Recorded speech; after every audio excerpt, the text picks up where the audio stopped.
کہ ایک لڑکی کو ٹرین کرنے کا مطلب ہے کہ آپ نے فیوچر کی ایک ماں ایک پوری فیملی کو ٹرین کر دیا. اب یہاں جو بچی ہیں ان کی شادی ہو جائے, فرض کریں وہ لاہور چلی جائیں, وہ یو کے چلی جائیں, تو یہ کام تو ان کے ساتھ جائے گا.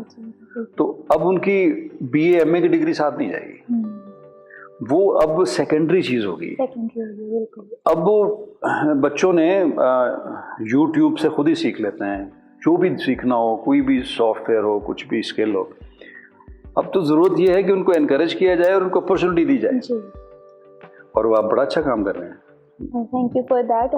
ہم نے بہت بات کی Adnan being as a business man, Adnan being as an entrepreneur. اب بات کرتے ہیں عدنان بیگ کی پرسنل لائف کے بارے میں. آپ بزنس کے ساتھ ساتھ ایک بہت اچھے شاعر بھی ہیں اور آپ کو کیلیگرافی کا بھی شوق ہے.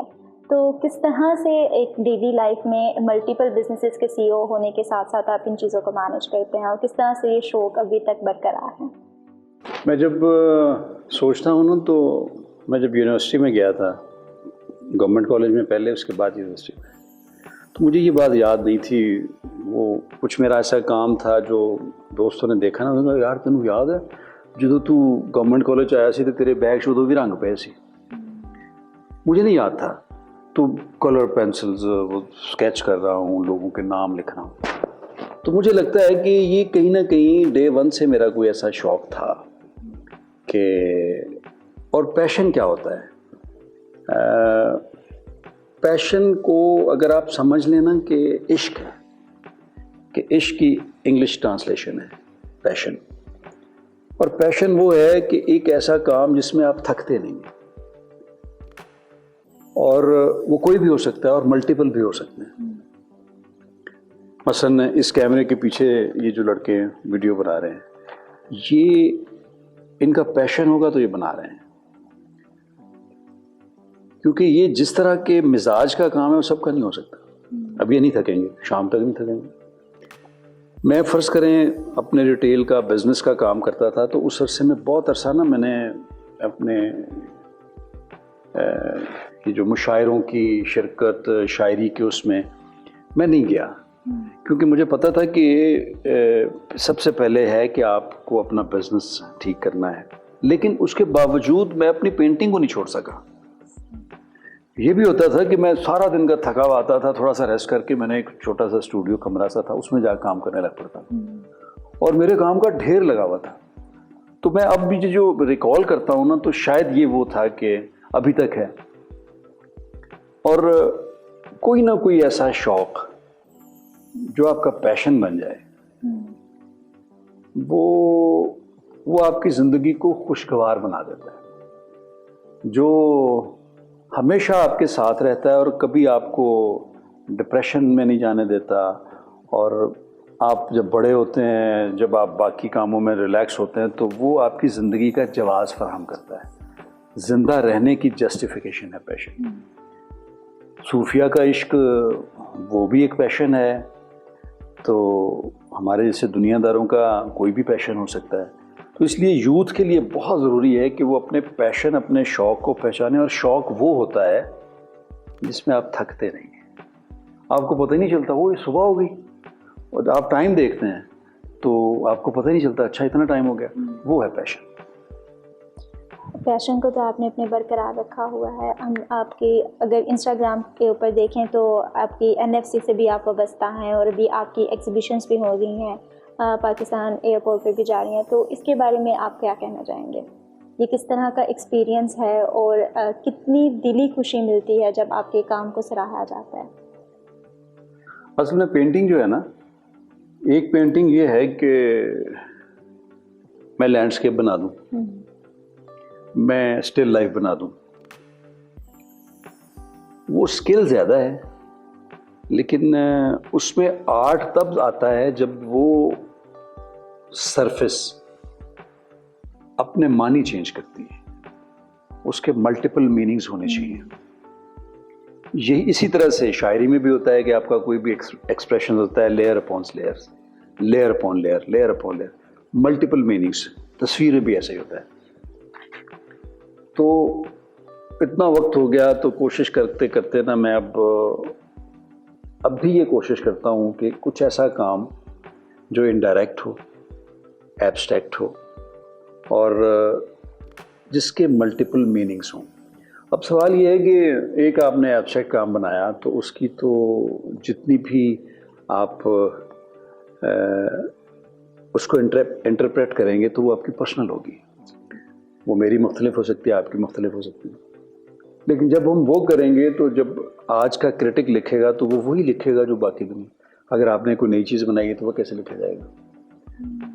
میں نے پھر یہ کوشش کی کہ اس کو اس کا ایک فیوژن بنایا لٹریچر کے ساتھ. ایک فرض کریں بڑے سائز کی دیوار کی پینٹنگ ہے تو اس میں کچھ امیجز ہیں, کچھ امیجری ہے, کچھ کلرز ہیں, سارا کچھ ملا کے یہ کیوں ہے. تو اس کے ساتھ ایک کیو آر کوڈ ہے.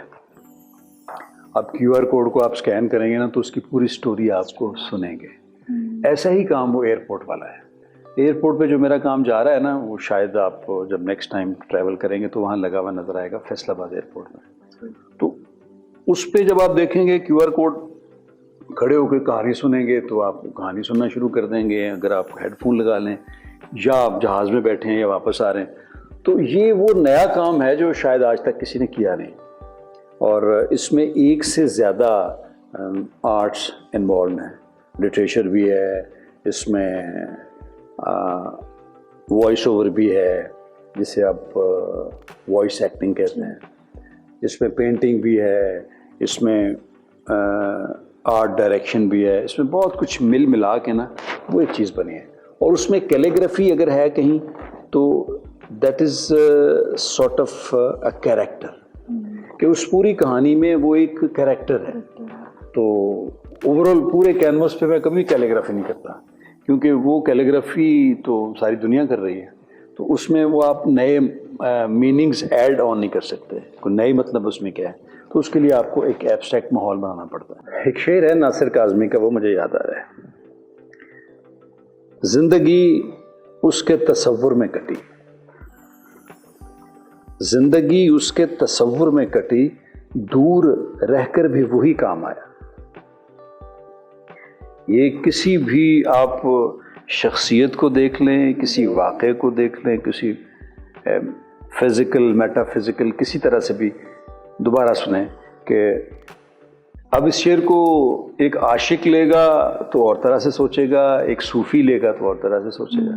زندگی اس کے تصور میں کٹی, دور رہ کر بھی وہی کام آیا. بہت کہنے خوب انتظار ہے عشق حقیقی اور عشق الہی کا. That's amazing, looking forward to that. آپ کو کیا لگتا ہے کہ آپ کی لائف میں کون ہیں جو آپ کے رول ماڈل تھے؟ جیسے آپ نے اپنی گفتگو میں اپنے والد صاحب کا ذکر کیا, ان کے علاوہ وہ کون سا شخص تھا یا کون سی شخصیات تھی جنہوں نے آپ کو انسپائر کیا اس لائف میں؟ بہت سے ہیں. دیکھیے بہت سے ہونے بھی چاہیے. ہمارے ایک سینئر تھے, بہت ہی باکمال شخص, بہت ہی باکمال شاعر, خالد احمد. وہ جب میں واپس آ گیا گوجرا میں تو میں کبھی کبھی جایا کرتا تھا. پھر پارک ٹی ہاؤس میں بیٹھتے تھے, وہ ہمیں چائے پلانے کے لیے کسی اور ریسٹورینٹ میں لے جاتے تھے, باتیں کرتے تھے. وہ اللہ والے بھی تھے اور شاعری پہ بھی ان کی کمانڈ تھی, تو استاد آدمی تھے. ایک دن میں نے انہیں بتایا کہ اللہ نے مجھے بیٹا دیا ہے, تو بڑے خوش ہوئے. تو کہتے ایک گل یاد رکھی. میں نے کہا یہ کوئی بات, کبھی اپنے آپ کو اس کا رول ماڈل نہیں بننے دینا. اچھا میں نے کہا سر تفصیل تو ذرا سمجھائیں. اس نے کہا کہ اپنے آپ کو اپنے بچوں کا رول ماڈل نہیں بننے دینا. دوسری بات بھی سنو. اچھا میں نے کہا جی. انہوں نے کہا بچے جتنے پیسے مانگتے ہیں کبھی ان کو فوراً نکال کر نہیں دے دینے, ان میں جد و جہد کرنے کی عادت نہیں رہے گی. یہ دو باتیں مجھے ایک استاد نے بتائیں جو بظاہر شاعری کے استاد تھے, لیکن ایسی باتوں میں ان سے انسپائرڈ ہوں. شاعری میں, اس کے کرافٹ میں, اور اس میں ایک سیدھی سی بات کرنے میں, بڑی بات کرنے میں عباس سابش میرے سینئر ہیں, ان سے انسپائرڈ ہوں. بہت سے لوگوں سے, لٹریچر میں, پینٹنگ میں گلجی سے اور جمیل نقش سے انسپائرڈ ہوں. بزنس میں ایز سچ کسی سے انسپائر نہیں ہوں, کیونکہ بزنس میرے خیال میں اچھا وہ ہے جو صرف پیسے کمانے کے لیے نہیں کیا جاتا ہے. اگر بزنس کرنے سے آپ صرف پیسہ کمائیں نا تو وہ اچھا بزنس نہیں ہو سکتا. اس میں آپ کو نا جاب کریٹس کرنی ہوتی ہے. آج کل یہ ہے کہ فرض کریں آپ کے پاس ایک ہینڈسم اماؤنٹ ہے تو آپ فوراً سوچتے ہیں کہ اچھا یار چلو کسی پراپرٹی کے کام میں لگا لو, یہ لگا لو, یہ لگا لو, کیونکہ اس کا آپ کو ریوارڈ زیادہ ملتا ہے. لیکن وہ اچھا بزنس نہیں ہے. اچھا بزنس یہ ہے کہ جس میں آپ فرض کریں گوجرا میں ہم بزنس کر رہے ہیں نا, تو یہاں 250 سے زیادہ لوگ ہیں. میرے گھر کا چولہا اور ان لوگوں کے گھر کا چولہا اسی بزنس سے چل رہا ہے نا. تو ہم جب بیٹھ کر آپس میں ان سے بات کرتے ہیں کہ یار یہ ہمارا جوائنٹ وینچر ہے, تو اس میں جو آپ کو خوشی ہوتی ہے نا وہ پراپرٹی کی اس کام کی نہیں ہے. جو خوشی ہے نا, جو ہیپینس, یہ دو طرح کی ہوتی ہے اور دونوں کا تعلق آپ کی جسم کی کیمیکل چینجز سے ہے. ایک وہ خوشی ہے جس میں وہ آپ کی ہارمونز ریلیز ہوتے ہیں جس کا تعلق آپ کے 5 سینسز سے ہوتا ہے. آپ کو چھونے سے خوشی ہوتی ہے, دیکھنے سے خوشی ہوتی ہے, سننے سے خوشی ہوتی ہے. اس میں خوشی کا مین فیکٹر ہے لطف کا. آپ پلیئر حاصل کرتے ہیں, جوائے لیتے ہیں. تو عام طور پر ہم وہی خوشی کو خوشی سمجھتے ہیں. اور کچھ لوگوں کو پیسے کمانے سے خوشی ہوتی ہے. مثلاً ایک کام کیا بڑے پیسے ہے, دوسرا کیا. یہ خوشی ایک سرٹن لمٹ کے بعد علت بن جاتی ہے, لت بن جاتی ہے, ایڈکشن بن جاتی ہے. مثلاً ایڈکشن ہے پیسہ کمانا. آپ دیکھ لیں لوگ بھائیوں کو بھول جاتے ہیں, وہ لوگوں کو حق دینے کے لیے نہیں تیار ہوتے. کیوں؟ کیونکہ ان کو نا وہ خوشی مل رہی ہے کہ نہیں یہ میں نے کیا, حالانکہ انہوں نے نہیں کیا ہوتا.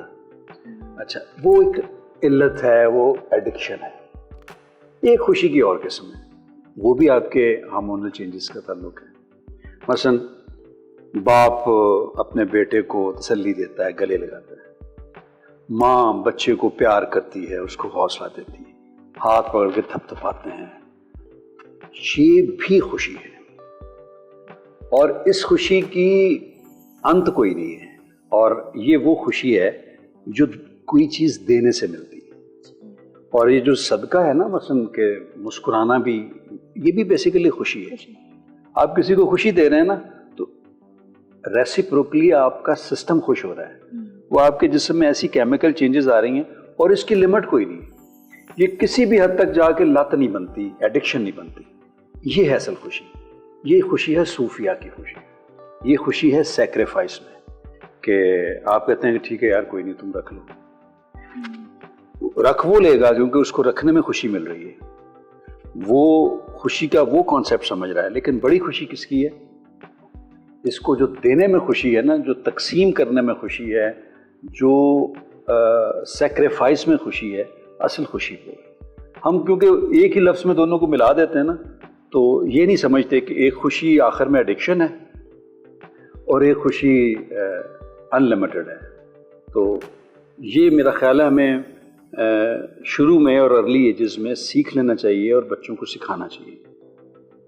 ہم بڑھتے ہیں اس ایپیسوڈ کے لاسٹ کی طرف. تو میرا آخری کویسچن آپ سے یہی ہوگا کہ آپ کو کیا پیغام دینا چاہیں گے آپ آج کی ینگ جنریشن کو؟ وہ کون سا لائف لیسن ہے جو آپ آج کی ینگ جنریشن کے ساتھ شیئر کرنا چاہیں گے جو ان کے لیے آگے ہیلپ فل ہو سکتا ہے؟ نبیہ, نوجوان پیغام بڑے لوگ دیا کرتے ہیں. میں تو کسی بڑے آدمی کی بات کوٹ کر سکتا ہوں. میں کیا اور میری حیثیت کیا کہ میں کوئی پیغام دوں. بس یہ ہے کہ اپنے پیشن کو پہچانیے. کہ ہم ساری زندگی گزار دیتے ہیں, ہمیں پتہ ہی نہیں چلتا کہ ہم کیا کام کرتے تھے تو ہمیں زیادہ خوشی ملتی تھی. تو اپنے پیشن کو پہچانیں, اسی میں سکسیس ہے اور اسی میں سے آپ کو راستے ملتے ہیں ہمیشہ کی. تھینک یو سو مچ. بہت شکریہ. آپ نے ہمیں وقت دیا اور ہم آپ کے بہت زیادہ شکر گزار ہیں اس کے لیے. ہوپ سو کہ آپ کے بزنس وینچرز بھی اسی طرح ترقی کرتے رہیں اور ہم مل کر جو ہے وہ گوجرا کے لیے جاب اپرچونیٹیز اور ایک اچھا سوشل امپیکٹ جو ہے وہ کریٹ کرتے رہیں. Thank you and best of luck for future. Thank you sir.